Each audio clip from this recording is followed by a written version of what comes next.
Here we go. Shall we start again? I'm sorry. It was on mute. Well, I start again. We are already 11 minutes in, but I start. Welcome. Sorry. I was so focused on the life. It's wonderful to have you still here, and I welcome you to this life. I'm so excited to share. What are the what is T syndrome? They are the silent killers of sustainable growth. And today I would like to share with you my journey of why this is so relevant. So I want to start by saying change is the only constant in our lives. Even though we as human beings are used to change, because when we were born, we're babies, then we're toddlers, then we're teenagers, we're young adults. We reach the adult age, then we reach the senior age, the mature age, and then the senior age. So we always go through change. But when it's imposed, then change becomes a threat because change equals uncertainties. And uncertainties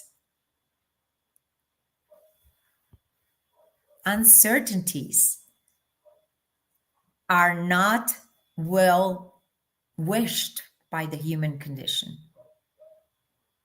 because it takes us out of our comfort zone. And we as human beings, we are born in survival mode. Everything else is done by our values, our beliefs, our surroundings, who we are together with, and what they have shown us and what we have mirrored and learned from us. And it's an amazing process. But when it's imposed, then 90% of the whole worldwide population resist it. Companies and organizations know they need to change so they can evolve and grow. And the market demands it. The new technologies demands it. Some geopolitical context might demand to do things different, especially right now, where we are in the world right now and what we're living today. So we need to change no matter what. But we also need to know that the human beings who are making the decisions, who are actually actioning the plans, are human beings that resist it. I'm part of the 10%, and I really enjoy a lot uncertainty, variety. I couldn't be in a routine job, but that's me. I was 25 years in companies like the Coca-Cola Company, Diageo, Unilever, at local, regional, and global level. And I was part of a team that structured the non-structured. So I always faced that 90% to make things happen. And I went through a lot of rejections. I had a very high tolerance to frustration. I was born to pivot. Well, if it didn't work, okay, let's try it this way and look for best practices so we can see what we can learn. But that's not the 90%. The 90% likes comfort zone, likes a safe space. And when change comes, that safe space is gone. That is why we plan as humans. We plan what happens in the week. That's a way of anchoring in certainty. Plus, certainty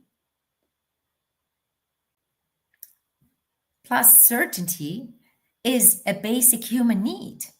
After drinking, eating, having a roof over us comes security. So it's imminent. that we want to know what's happening, and that uncertainty really makes us shake and makes us very uncomfortable. So we have here two opposing parts parts and a part of human beings that resist change and the need of change. And how we go about that is that 70% of all change initiatives fail. And out of that 70% is because of humans. First of all, there are three challenges. People fear change. People fear uncertainty. People fear the unknown. And how they express it, it's very internal. A fear of not being enough. When change is announced or even rumored, people start thinking, I'm going to be fired. I'm successful now, but I might fail at the new job, or I might not be able to hold it all in, or I might be fearful of rejection. The 80-20 rule in the aspect of fear is there are two fears that are the foundation of everything: fear of not being enough and fear of not being loved. Out of that branches out. So when we go and tackle that 70% to make it successful, one of the causes is to overcome that fear somehow. And I'll show you how. Second is the lack of alignment of stakeholders, because when one stakeholder decides of a change, or generally multinational, it comes from global or from a regional into a local market.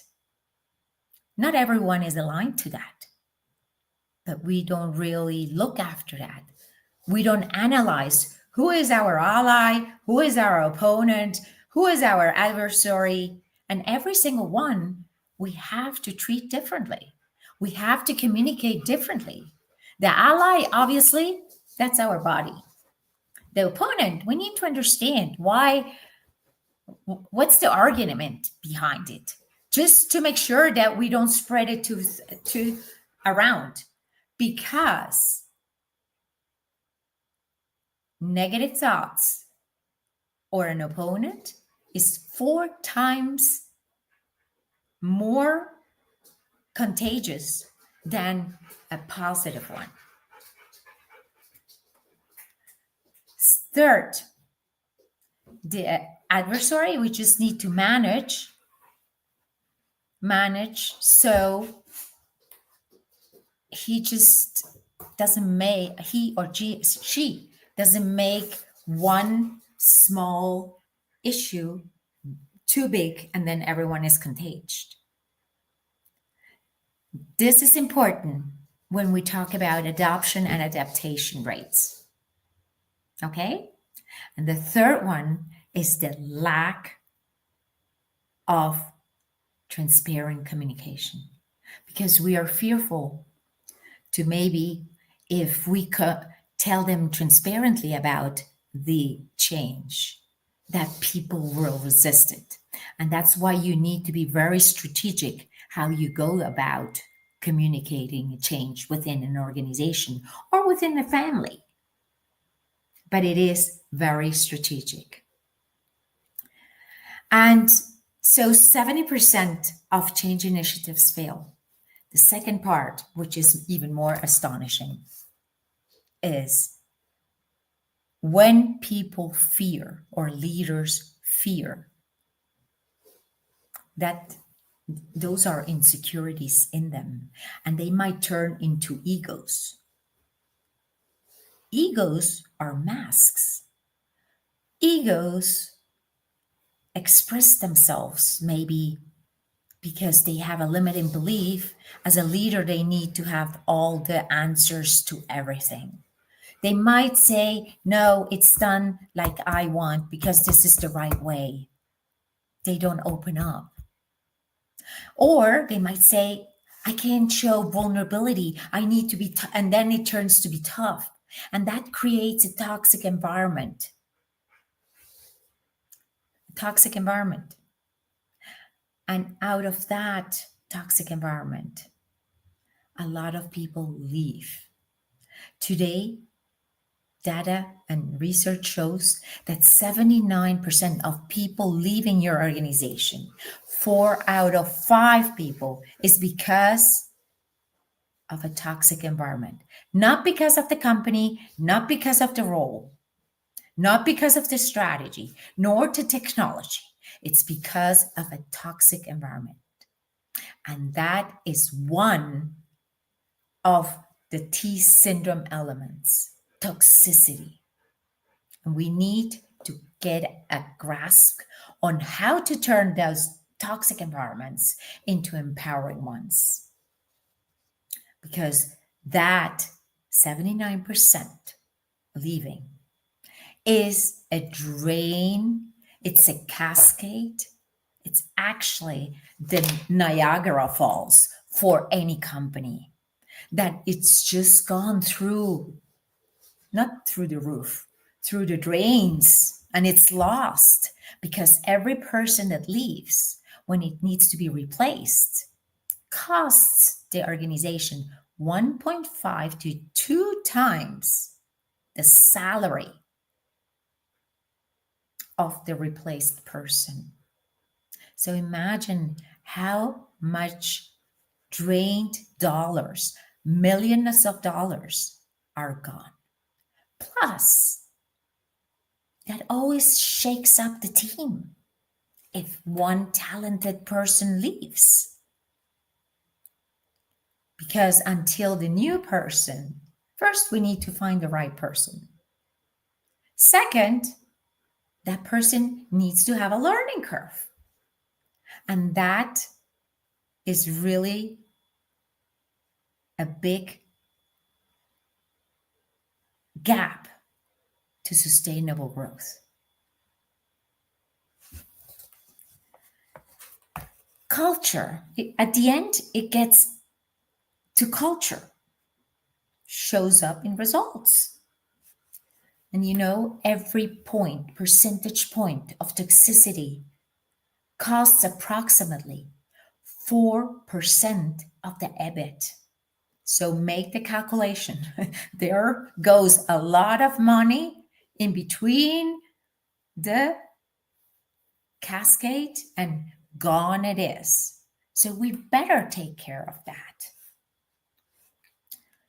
And this is brilliant leaders that have left the company because of that. I was part of that too. After 25 years, being at Coca-Cola Company, Diageo, Unilever, structuring the non-structured, I left because of a toxic boss. Then I called it a toxic boss. Today, there are no toxic bosses. They are just unconscious minds. But I take part of that responsibility because I was unconscious too on the other side. Yes, this T syndrome, the first one is toxicity. The second one is tensions. Because when there is a toxic boss, you might not raise your voice. You might silence yourself and don't speak your truth. And the third one is traps. Those flourish in denial. And if you are a leader and are saying to yourself, oh, in my company, there's really no toxicity, then I invite you to reflect, because that's the first syndrome. The denial of that doesn't happen in my company is your first watch out syndrome that it is happening. Many leaders think they can wear just a mask and survive. Yeah, that's the ego mask. No mask protects you from toxic cultures. No mask. When leaders hear this, that denial is the first symptom. I, mea culpa, I feel guilty too. I ignored these signs too until the cost reached my home.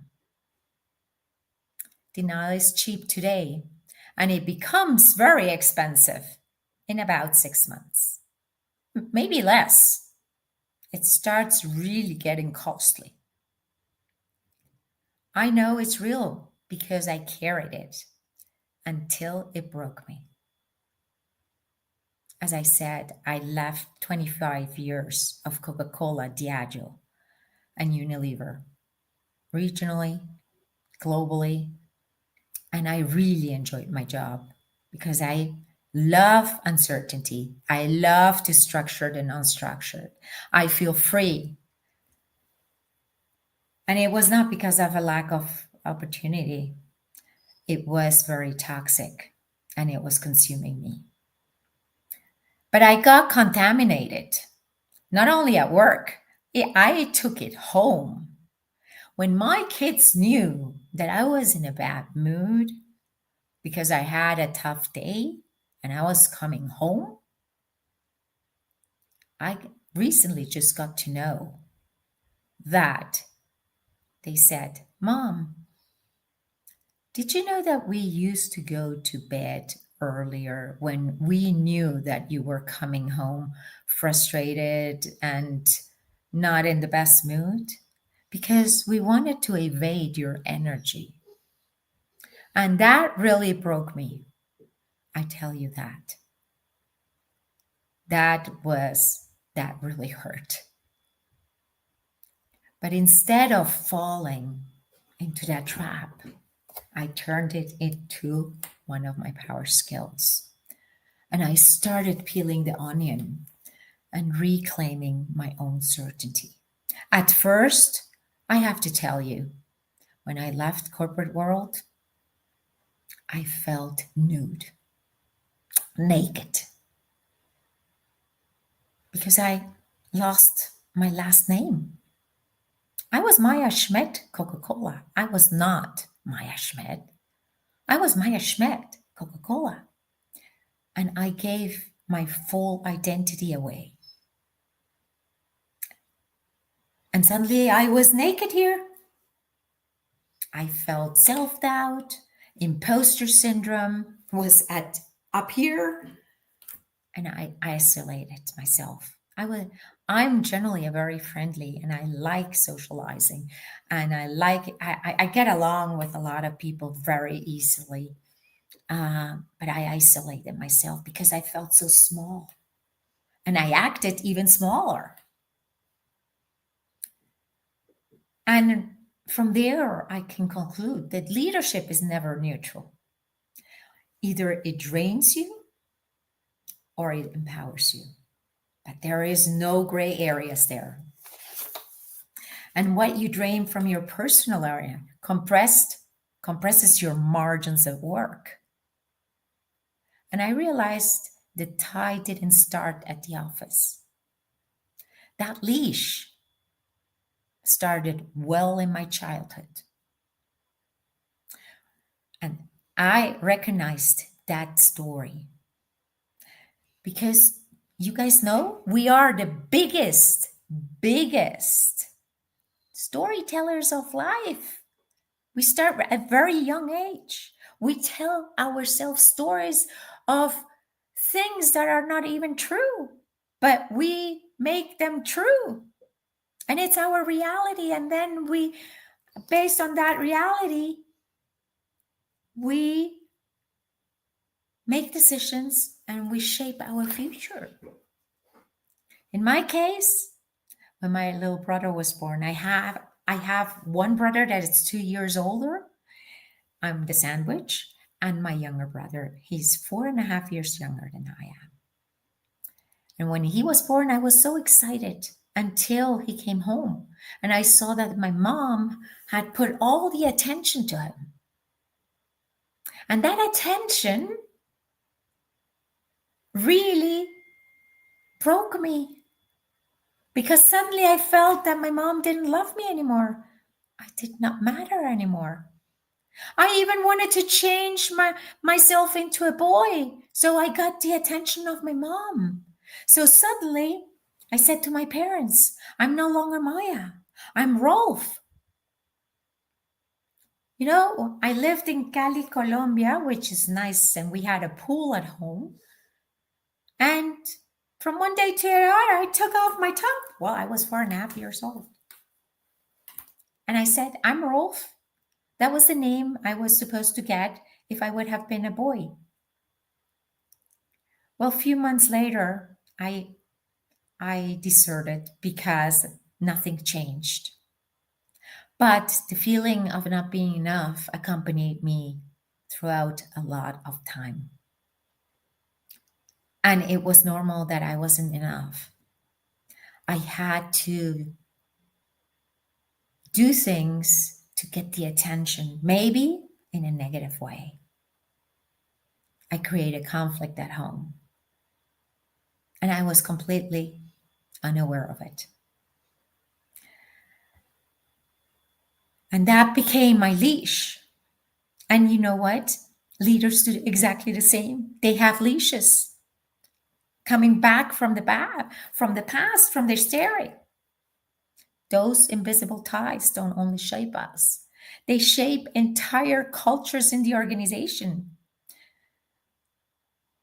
Like invisible narratives become visible politics. How do you cut a tie though? Well, it's simple once you are aware of. Your first step is realizing what tie you have. Is it, I'm not enough? I have a high expectations of me. So that is a tie, I'm not enough. And nothing is good enough. Equally, I'm not enough. Or I don't deserve to be recognized. We sabotage each one ourselves too. So then those are patterns. We need to start identifying patterns in us. Patterns of limiting beliefs and patterns of empowering beliefs. How about if you take just as a minute to write down, who are you today? So we have an x-ray of who we are with limiting beliefs, empowering beliefs, your strengths, your opportunities. How about that? Shall we do it? Show me in a comment that you're listening and just what comes top of your mind.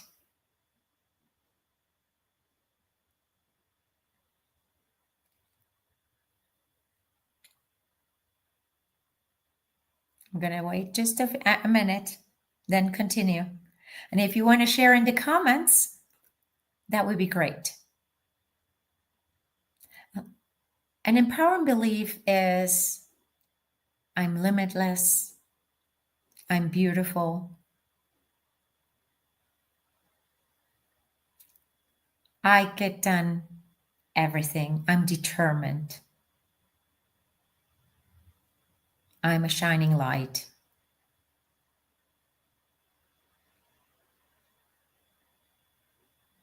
So when we have those two things and we know where we're standing today,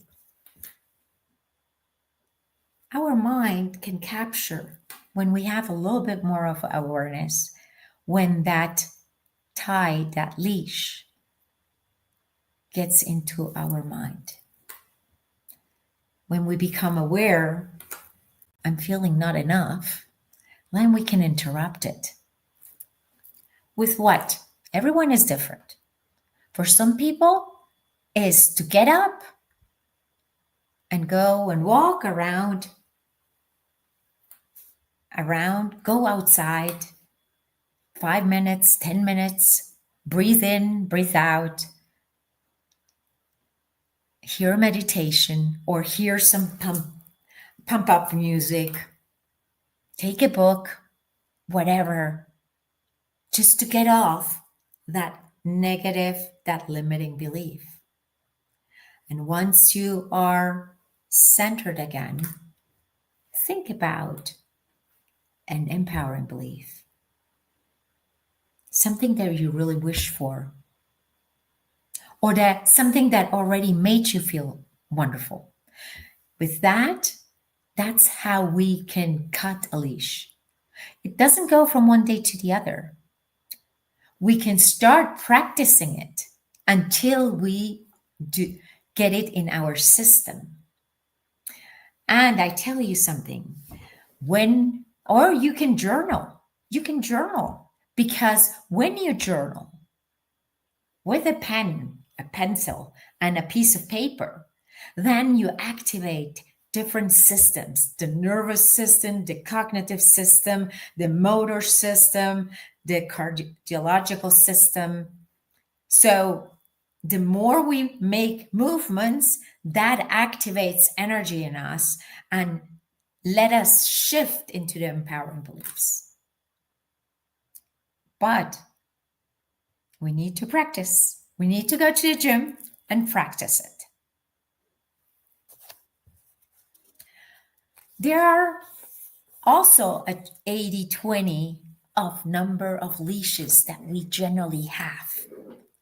There are probably a lot more, but we can summarize them into those. And those 5 leashes are old attachments, loyalty to what's dead. A lot of times we live in the past and we stay stuck in the past. But you guys know the past can remain in the past, because the past does not equal nor the present nor the future. You can recreate the present, even though if you had a horrible past. You can recreate from this present into an amazing future. But the importance of being present is just absolutely amazing. Over permissive. Yes. So many of us don't like conflict. So we don't speak up. And we say yes to things that inside of us, we say, no, I don't want this. Just because we're fearful, because it's not the way I was treated before, because anything. And the fear of the uncomfortable. The third one is toxic residue, politics and fear carried forward. If there is a residual, it's kind of still there. So let's leave it there and cut it off. Addiction of proof. Analysis by paralysis. Have you heard about that?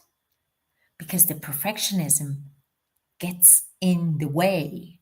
Oh, let's try this formula and let's see if through this data we have more proof, etc., etc. No.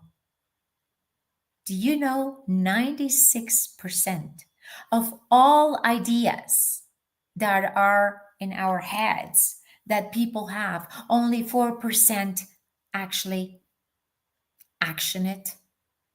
Even if it's messy, even if you do it scared, but they do action it. It's only 4% of all the population that have ideas.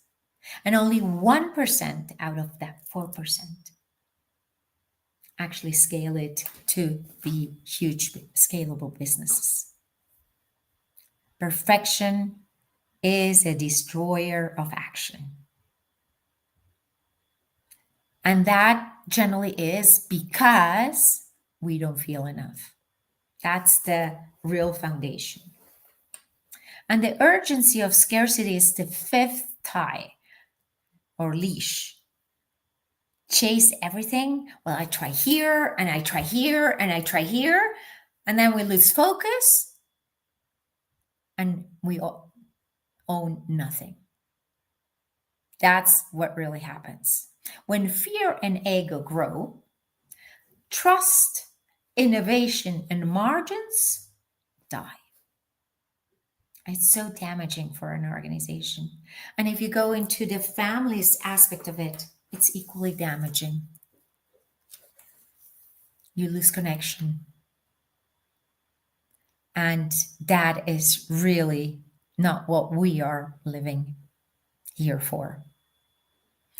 If you measure it, you can manage it. Cultural in companies is a risk asset. Equally important than financial risk and cyber risk, cybersecurity risk. It's at the same level. And it's even more costly. And we're not aware of the real impact that we have, not on us, not on our collaborators, on our suppliers, on our clients, and less on our people that we love. When ties tighten, fear grabs the wheel. So let's not have fear grab the wheel. I have a true example back in 2020. So you understand how the mind works. When the pandemic was announced, the number one article that went out of stock was not medicine, nor food, nor drinks. It was toilet paper. Toilet paper, imagine that. People bought immeasurable amounts. And it was not the first time. In every single crisis, for us in Mexico, is when the flu was really tough in 2009, the same happened. In the Cold War, too. Wherever they use toilet paper, it just goes out. It's out of stock. And fear spreads 4 times faster. Negative thoughts spread 4 times faster than trust. Another example is, as I'm obsessed and passionate about human behavior, I love animals, and horses are my favorite with dogs. And I do show jumping. And Soleil was a real master in my life.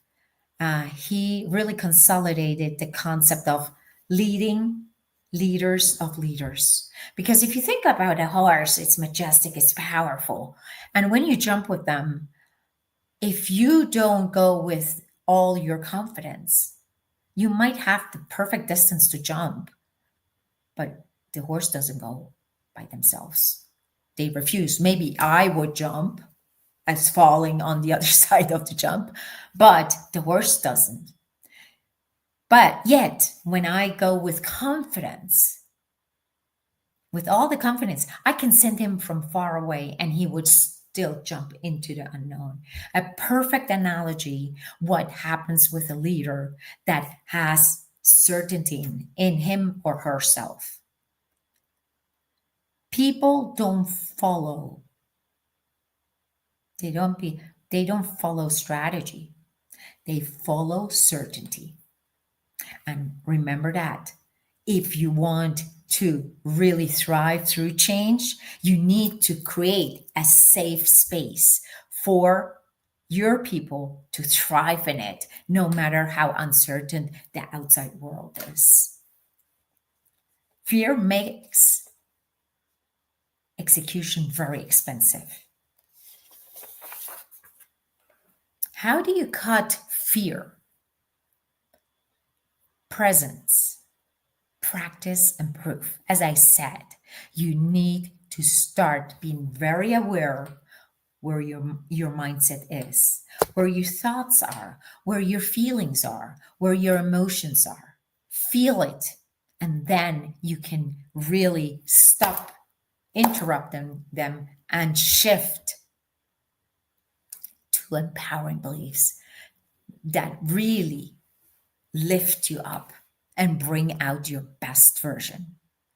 So I can tell you about a case. One of my clients, I would say ex-clients, a brilliant Latin American executive, was leading from control when I started.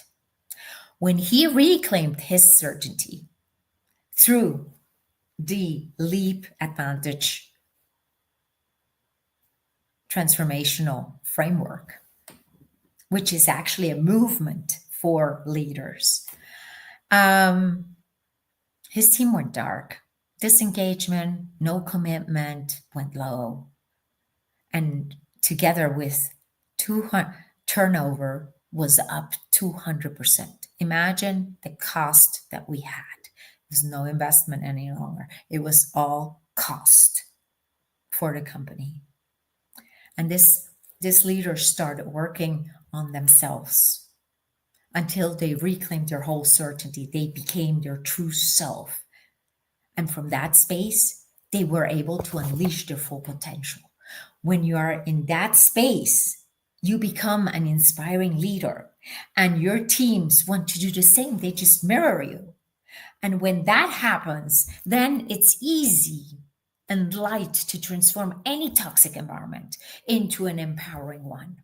And that is part one of the Leap Advantage transformational framework, where your leaders will become conscious. What did the whole Leap Advantage framework do? Engagement grew by 34%. Turnover went by half. Productivity went up 22%. And performance went up plus 40%. Credibility on the change initiative up 50%. Adoption rates increased by 30%. Can you imagine what the P&L looked like after that?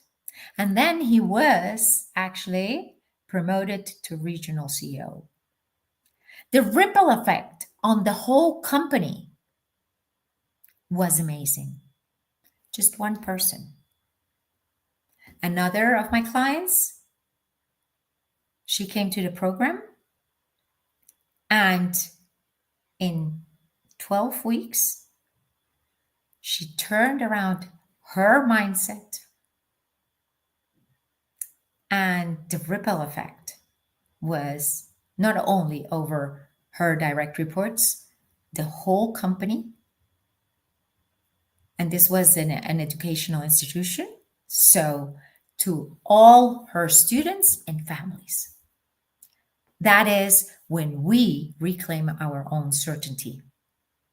And the economic impact is on improved performance and margin recovery from those lost ones. Only if you can retain one executive, top executive, you can pay off your leadership development investments. You can upskill. You can invest in technology. You can expand companies geographically. And it's not a cost, it's an investment. And when engagement rises and turnover falls, margin breathes. The formula is easy. We need to become conscious leaders. There was another. Now, you might ask me, Do you ever feel self doubt? Of course I do. But because of that awareness, I can interrupt that self doubt and then go back into my true self. I'll tell you a little story.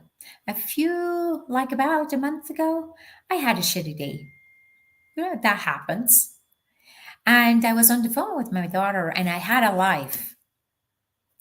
And she said, Mom, cancel the live.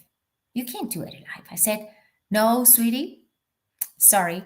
I need to go because I need to go and work my mindset. Because when I'm on a live, I want to be at my highest vibration. Because when I'm at my highest vibration, I can contage that to the audience.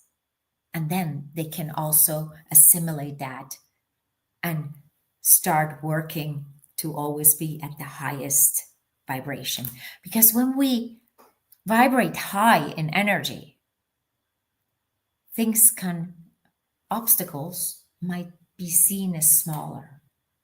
And again, if we have higher purpose, the higher the purpose, the smaller the obstacles are. And that keeps us going. So it is in us to work with that. But that needs training. That needs to go to the gym. So we can train and train and train and train until we reach mastery and assimilation into our DNA. Today, I know my 25 years at corporate, my scars, and my story became my superpower. Power isn't perfection, it's authenticity. Authenticity becomes a competitive advantage. And today, the more authentic leader you are, the more inspiring you become. Organizations don't fail because of strategy. They fail because leaders are unconscious of their impact. I wasn't either. I'm guilty of that. But definitely, my purpose became unleash the full potential of our people, transform toxic environments into empowering ones so everyone can flourish. And most importantly, bring that best version home. So in your home, everyone can flourish too and create a better world together. The T syndrome costs you trust, talent, innovation, and millions of dollars. But you can revert that by reclaiming your certainty and becoming your true unleashed self. So you can impact your home and your loved ones don't suffer no longer in silence and feel maybe not loved, not wanted, which is their story, but they still feel it. That when you come home with presence in your best version, can you imagine? Just imagine what the world 12 weeks from now or 10 weeks from now, how would your life change? Now, I have a task for you to do. Which tie are you still holding that's costing your team? Yourself first, your team, or your family? And that homework is please recognize, become aware of one leash and what action are you going to take today to unleash it. Cut your leashes, cut your leashes, and cut your leashes. Let go and trust. Thank you for being here. I'm open to answer questions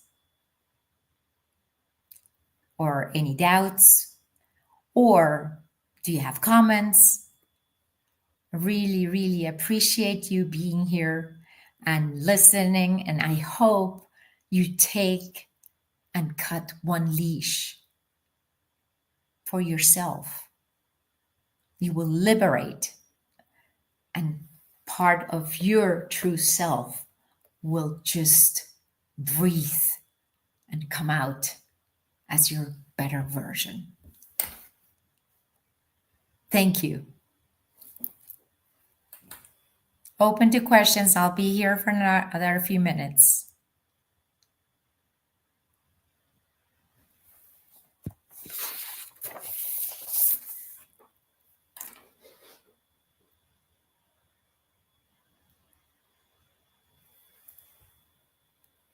Anyone?